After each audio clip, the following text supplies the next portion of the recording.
Hello, Christina Resso. Thanks for tuning into this video, and I hope you all are doing well. Don't forget to like and subscribe and share this video.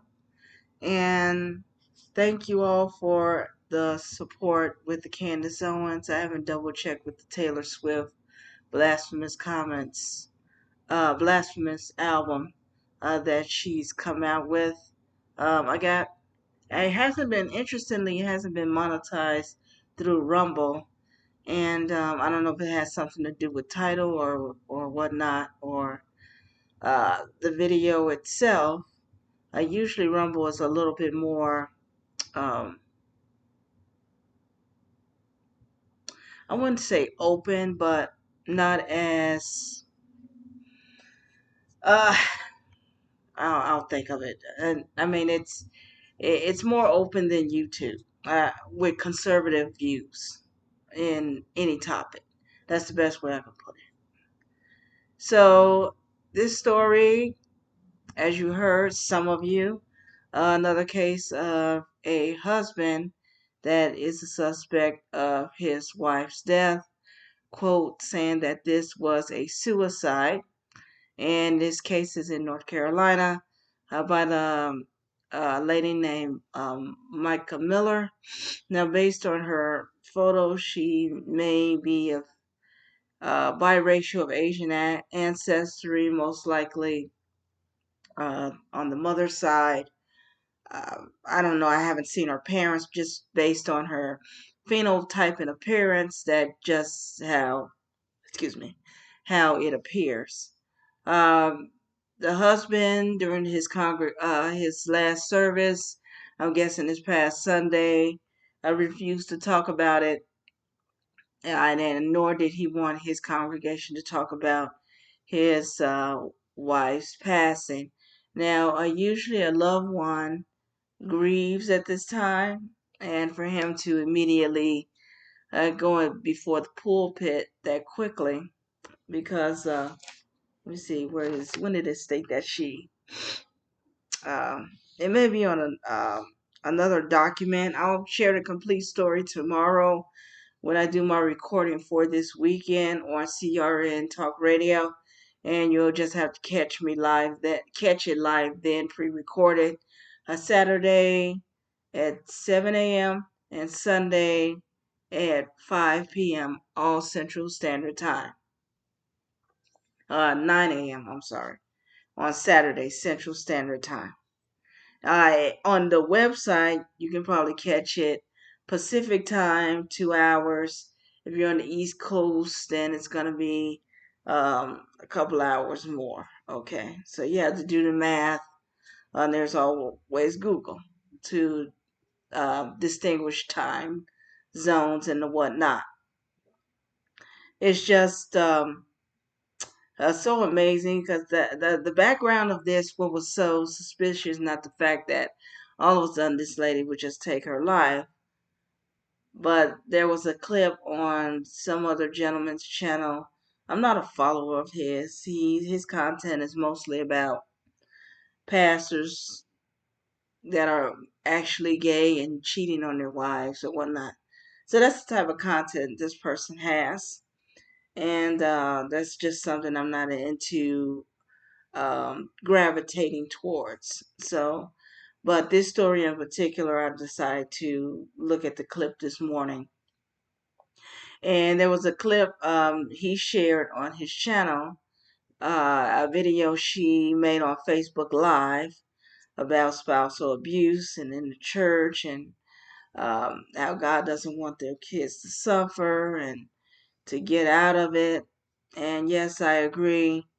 Despite of what the church says, if you're in um, an abusive relationship, man or woman, first off, the abuser is going to face judgment from God.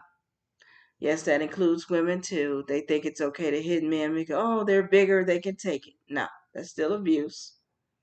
And then the victim should find a strategy to get out, without causing harm. If you have children, it's going to be a little bit more difficult. Okay. But yes, in the Bible there are three uh, real legitimate reasons for divorce. Uh, Divorced men that I've been interested uh, in this case, usually well, this one particular individual, the wife initiated it, and yeah, and he didn't want it. So I guess he's forgiven by it wasn't his fault because that's what the wife wanted. But the major ones are usually adultery, when that person does not intend to change, sexual morality, um, being widowed, the passing of a spouse, and if a spouse chooses to leave, especially if that spouse is not a believer. Because usually, a lot of times, if let's say two unbelievers get married, this is in the book of First Corinthians that Paul talks about. I would go with chapter 6 and 7 because he explains. I mean, these people were a big mess, just like we are today, with a lot of immorality and sin going on in the world. The church in Corinth was in the same mess. So Paul did a good job ministering to these people, and on marriage was particularly chapters 6 and 7. So two unbelievers get married. One of them gets saved. It's usually the wife. Usually, not always. Husband becomes hostile, similar to Lee Strobel's situation. His wife, they were both atheists. The wife got saved. He tried to convince her that the Lord wasn't real, and he eventually got saved. So they're an interesting case, but it's not usually the way it always happens. It's not always that's not always the case. That person decides to leave the new believer because the new believer is supposed to set an example to the unbeliever. But that's only if the two unbelievers were unbelievers in the first place. Don't say, oh, okay, I can marry a non-believer and be an example to him. No, that's not what that means. We should not get involved with non-believers, period. Trust me. Even if you think you're going to minister to these people, there's a reason we should not be unequally yoked with these people, because when you think that you're an influence to them, it end up being vice versa. They slowly but surely pull you away from Christ. Oh, you don't have to go to church this Sunday. We're planning to do this instead. Like even something as small as, I mean, you may not think that's a big deal, but fellowshipping with other believers once or a few times a week is a big deal, because we can't struggle and go through this battle alone.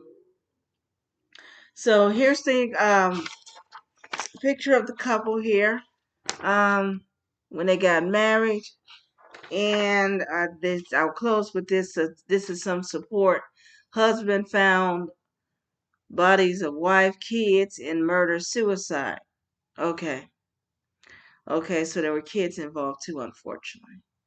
The report stated that Mica Miller, or Mica, stopped at a gas station to fill up her vehicle before heading to the dealership where the suspect pulled up alongside of her.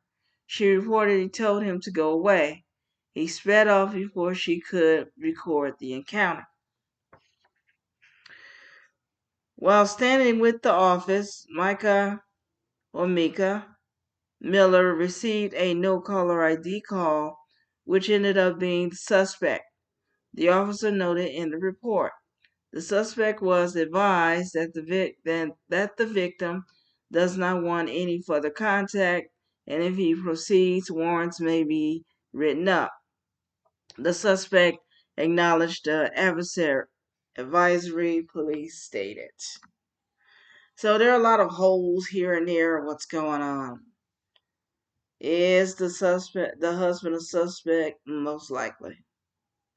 Um, his actions right now are kind of weird for someone to lose a spouse in a traumatizing, which I don't think it was suicide, but anyway, So he says, or someone attacked her, to him to be so subdued, that is suspect in itself. Christina Resso, thanks for listening. Pray for our nation, our brothers and sisters under the persecuted church, and the situation, what's going on in Israel, in the Middle East. As I've been closing according to number 6, the Lord bless you, keep you, and may his light shine upon you. And I'll talk to you as soon as the Lord wills it.